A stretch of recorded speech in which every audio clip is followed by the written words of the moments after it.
भारत में अनेक महान वीर सपूतों ने जन्म लिया है, जिनमें एक नाम सदैव अमर रहेगा। सरदार ऊधम सिंह। ऊधम सिंह का जन्म 26 दिसंबर 1899 को पंजाब के संगरूर जिले के सुनाम गांव में हुआ।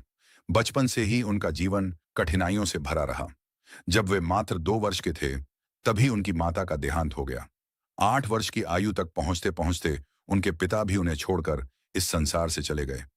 अनाथ हो चुके ऊधम सिंह अपने बड़े भाई के साथ अमृतसर के सेंट्रल खालसा अनाथालय में रहने लगे। लेकिन दुखों का सिलसिला यही नहीं रुका। सन 1917 में उनके इकलौते भाई साधु सिंह का भी निधन हो गया। अब वे इस दुनिया में बिल्कुल अकेले रह गए थे। फिर भी जीवन के ये कठोर आघात उनके हौसले को कमजोर नहीं कर पाए। 13 अप्रैल 1919, बैसाखी का पावन पर्व। अमृतसर के जलियांवाला बाग में हजारों महिलाएं, पुरुष और बच्चे रॉलेट एक्ट के विरोध में शांतिपूर्ण सभा के लिए एकत्र हुए थे। वीर ऊधम सिंह भी इस सभा में शामिल था। सभा शांतिपूर्वक चल रही थी, तभी एक क्रूर अग्रयज अधिकारी 100 सैनिकों की टुकड़ी के साथ वहां पहुंच जाता है। बाग को चारों ओर से घेर लिया जाता है और मशीन गनों और राइफलों से अंधाधुंध गोलियों की बरसात शुरू कर देते हैं।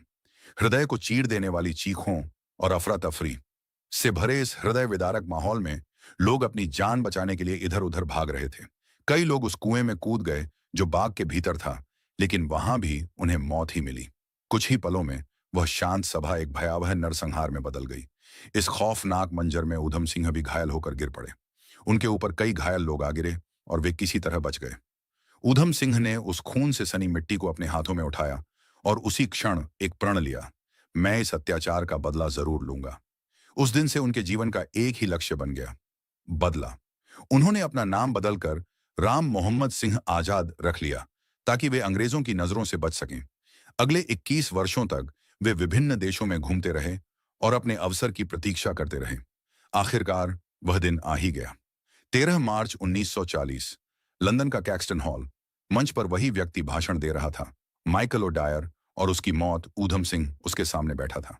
उसने किताब में छिपाकर रखी रिवॉल्वर को निकाला और दनादन 6 गोलियां उसके सीने में उतार दी। जनरल डायर वहीं ढेर हो गया। जलियांवाले बाग का बदला ले लिया था, लेकिन ऊधम सिंह भागे नहीं। उन्होंने खुद को वहीं गिरफ्तार करवा दिया। मुकदमा चला और अंततः 31 जुलाई 1940 को इस महान क्रांतिकारी को फांसी दे दी गई। लेकिन वे मरकर भी अमर हो गए। ऐसे महान वीर सपूत को शत शत नमन।